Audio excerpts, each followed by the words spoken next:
Pike are ambush predators, but in many ways they're also ambush survivors. They live by detecting the smallest of details, a shadow across the surface, a vibration from the bank, the pressure of footsteps in shallow water. Long before we notice them, they've already noticed us.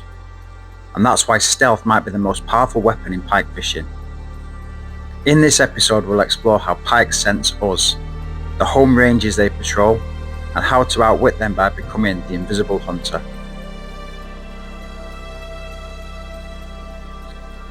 Over the years, I've learned pike don't wander as much as you might expect. Instead of roaming everywhere, they often hold in surprisingly small areas, using the same ambush points time and time again: a sunken tree, a weed edge, a drop-off. These become part of their routine. Telemetry studies show pike often hold a core range of just a few hundred square meters. They revisit the same snags, weed beds, and shelves repeatedly. Larger fish may shift during spawning or prey migrations, but day to day, they're remarkably sight faithful. That explains why you can blank in a swim one day, return and catch the next. Fish hasn't gone miles away, it's still there. Maybe it wasn't in the mood, or maybe it had already sensed you.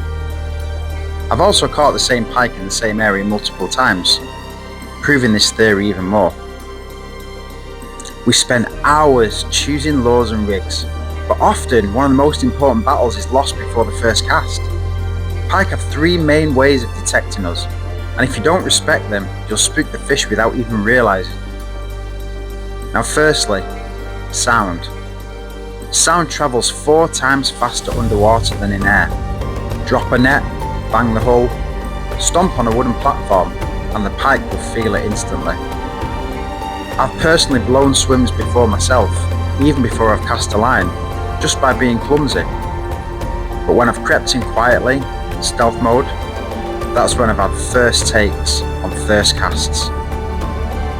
The lateral line detects low frequency vibrations, while the inner ear registers higher frequencies. Sudden bangs transmit shockwaves that pike instantly register. Treat the water like a microphone. Keep footsteps light, set your gear down gently, and in boats, keep the knocks to a minimum. The next thing is their eyes. They're tuned to contrast and movement, which makes shadows a dead giveaway.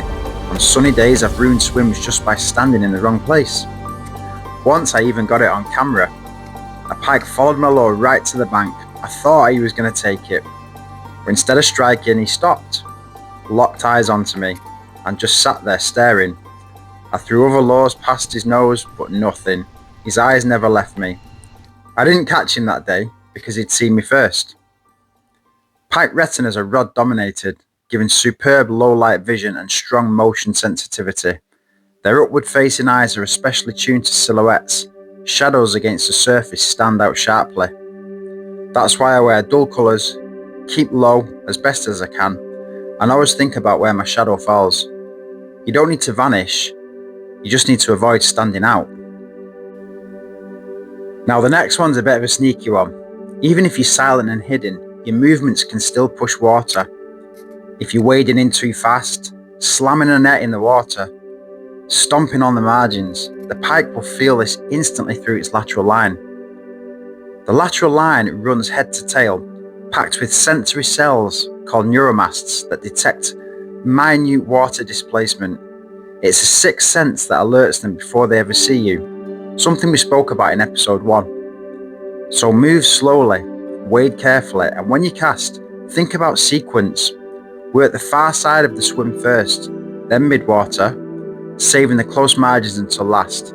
You're still casting with purpose to snags, trees and weed lines, but you do it in an order that keeps disturbance low. So how do we turn this into more fish on the bank? Stealth isn't theory, it's craft. Approach from behind cover, stay low, and avoid skylining yourself. Stay back from the water's edge on approach.